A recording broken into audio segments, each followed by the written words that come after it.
el centurión y Jesús, como bien dijo el hermano William, ¿no? William Omar.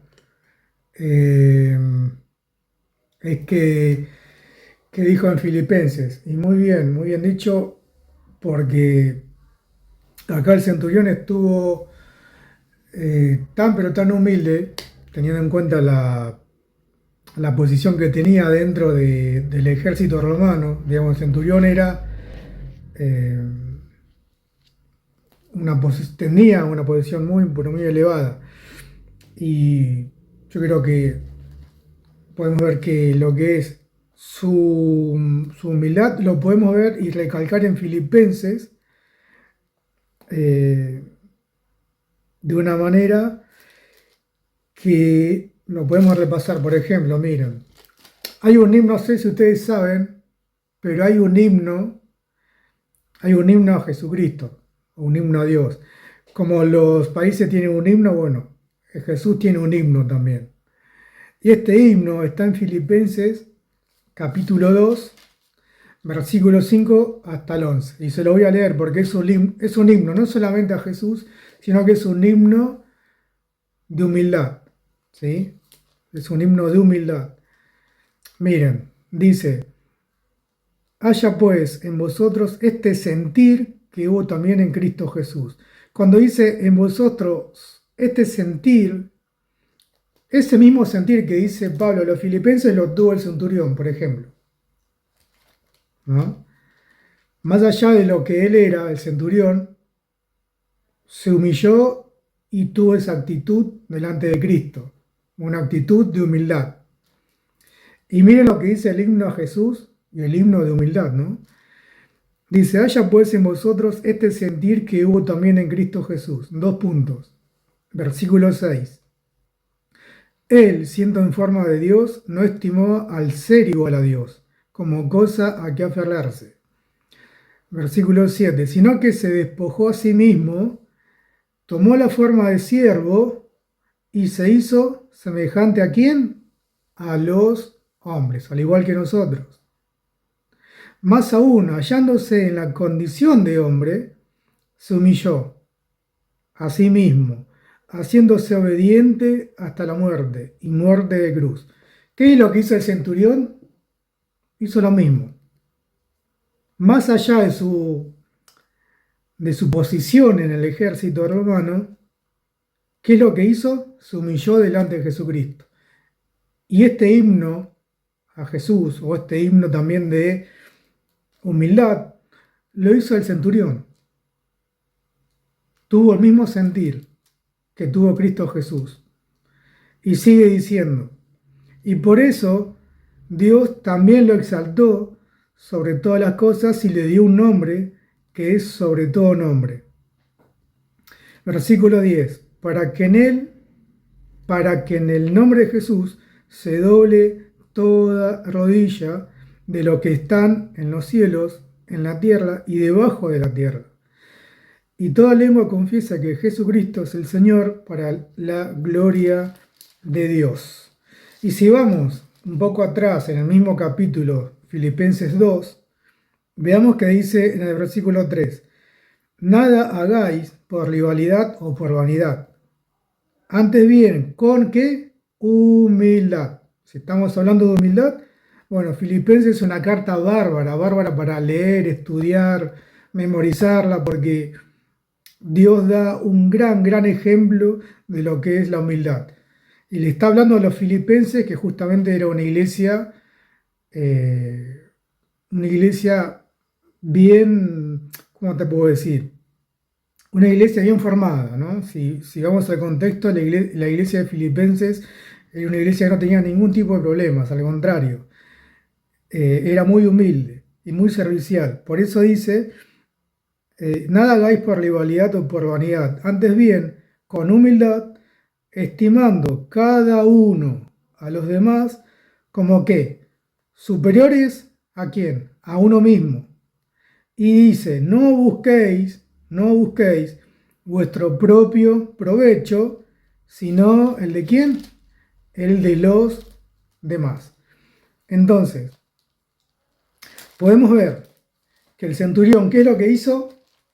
Sin saber que había, después más adelante iba a haber un himno que Pablo se lo dedica a Jesús.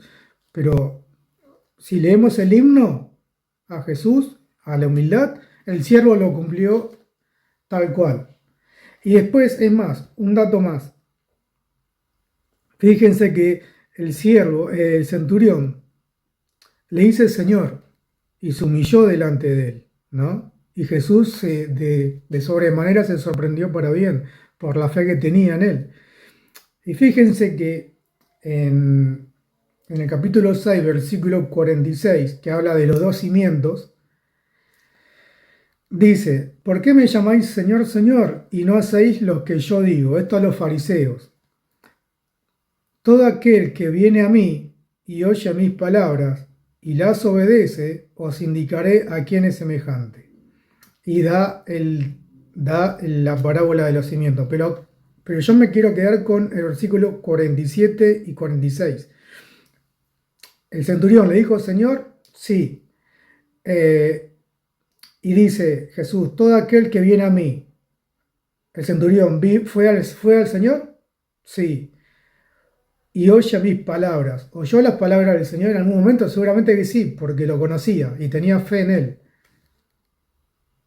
Y las obedece, dice Jesús, os indicaré a quién es semejante. Entonces, el centurión, ¿qué es lo que hizo?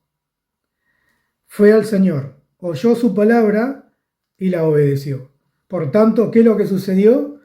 Hubo un resultado positivo. ¿Cuál fue ese resultado positivo? Lo que sana al siervo de un centurión. Es el pedido del centurión. Por lo tanto, creo que tanto lo que es este capítulo con la carta a Filipenses van de la mano tranquilamente. Habla de la humildad, del servicio, de reconocer al Señor como nuestro Salvador y todo aquel que vamos, ¿no? Todo aquel que va al Señor y oye la palabra y la obedece, porque eso es lo principal, la obediencia. Porque uno puede decir Señor, Señor, uno puede ir a Dios, o orar, o oír la palabra, pero si no las obedece, no hay resultado. No hay resultado. Entonces, yo creo que son paso por paso, ¿no? Es decir, uno es ir al Señor, es oír la palabra y por último obedecer. Si se cumplen esos tres pasos, a través de la humildad, de la humillación delante de Dios, el resultado es positivo, tranquilamente. Amén. Amén, así es, amado hermano. Justo ayer hablamos del Señor y simplemente no va a pasar nada, como lo dije temprano y como lo está diciendo el hermano acá, Sebastián. No puede pasar nada en nuestras vidas hasta que nosotros no entendamos y no comprendamos y no tomemos esa posición de siervo. Esa posición de siervo es una posición de humildad, de sencillez, de humillación. Es una posición en la cual nosotros entendemos y comprendemos con nuestro corazón quién es el Señor y a quién estamos sujetos y a quién debemos darle toda la gloria, a quién debemos honrar.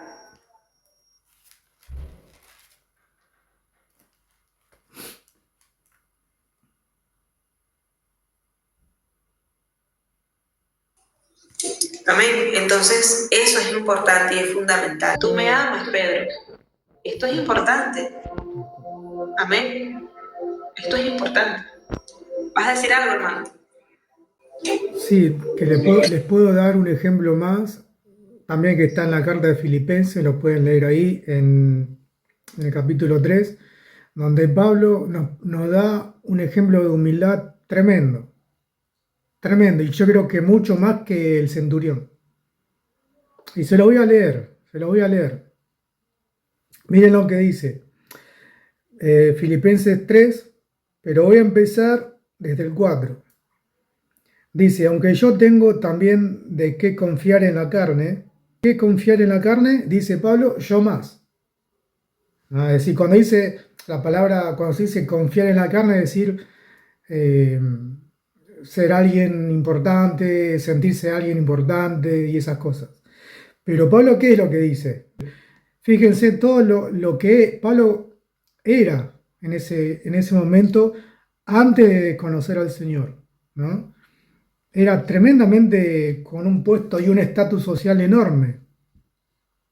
Pero ¿qué pasa después? Dice, miren, versículo 7, pero cuántas cosas eran para mi ganancia en ese momento, las he estimado como pérdida.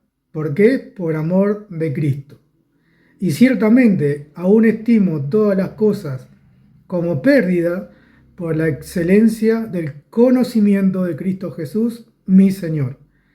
Por amor a Él lo he perdido todo y lo tengo por basura para ganar ¿a quién? A Cristo. Y ser hallado en Él, no teniendo mi propia justicia, que se basa en la ley, sino la que se adquiere por la fe en Cristo, que es la justicia que procede de Dios y se basa en la fe. Quiero reconocerlo a Él y el poder de su resurrección y participar en sus padecimientos hasta llegar a ser semejante a Él en su muerte.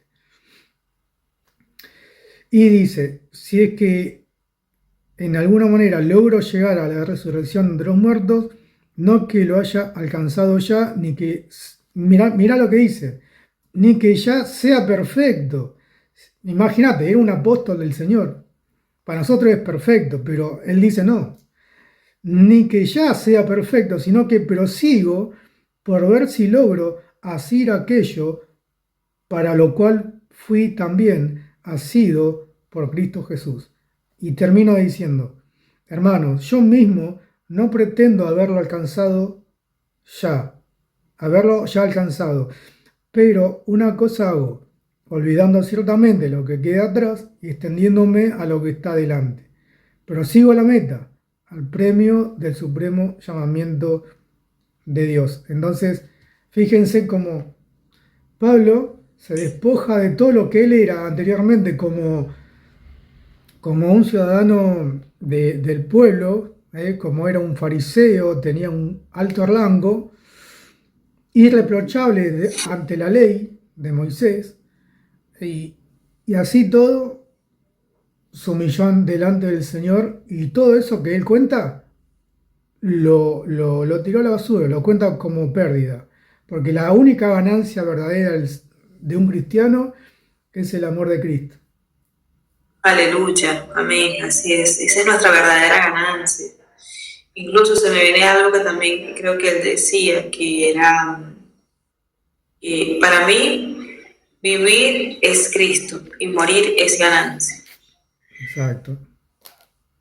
Porque se me vino eso ahorita a la mente, ¿no? Porque es saber y comprender cuál es el propósito de la vida, cuál es nuestro propósito de vida, que vivir a Cristo nuestra vida por completo. Y cuando tú conoces y experimentas el amor de Dios, todo lo que tú hayas hecho, los logros humanos y terrenales, es como dice él, eso queda como es contado como por basura. Yo también pudiera contar muchas cosas que tal vez pude haber logrado en mi país. También tuve mi propia empresa. También tenía una vida cómoda en cierto punto. Después todo declinó, Y Dios, también conocí muchas cosas. O sea, también antes de conocer a Cristo conocí mucho del mundo. Y todo eso, yo miro atrás y yo digo, wow, Señor, gracias, porque no llegaste antes. ¿Por qué no llegaste antes, Señor? O sea, realmente cuando tú tienes un encuentro con el Señor, tú anhelas y le pides al Señor, ¿por qué no llegaste antes? Porque te das cuenta que todas esas cosas y todos esos placeres terrenales no se comparan con el amor de Dios, no se comparan con nada, o sea, nada se compara con el amor de Dios.